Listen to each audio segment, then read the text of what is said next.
Устазыман bir ажайып сөз уктум да. Проблемалардын атасы болот экен. Бүттүк проблеманын артынан проблема жетелеп келе берген да. Мен силерге 3 нерсе айтып көрөйүн, ичинен бирөөсү таап көрүңүздөр. Билимсиздик болушу мүмкүн экен. Бирок билимсиз адам дейт, постоянно умништете берет экен. Любой нерсени айтсаң үстүнөн чыгат дейт. Ал нерсени деле бул нерсе мен билем. Ушу билимсиз адам өзүнүн билимсиз экенин билбейт экен. Экинчиси страх дейт. То есть адамдын ичине страхты Аллах эч качан бербейт экен, коркунуч. Только шайтандан келет экен. Келечекти эстетип алып эле коркута берет экен. Мындай болуп калат, эми мындай болуп калат депчи. Анан бул адамда агрессия көп болот экен, страх бар адамдачы.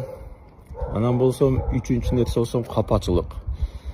Ожидание кыла берет экен ар кимден. Тиги мага мынтиш керек эле, мен ага мынткенде мага мынтпей койгон деп капа боло берет экен ар кимгечи. Өтө ичинде обидасы көп экен да. Ушул адамда да проблема көп болушу мүмкүн экен. Тааныштарыңыздарды таанып атасыздарбы ушундай? Же балким өзүңүзсүзбү?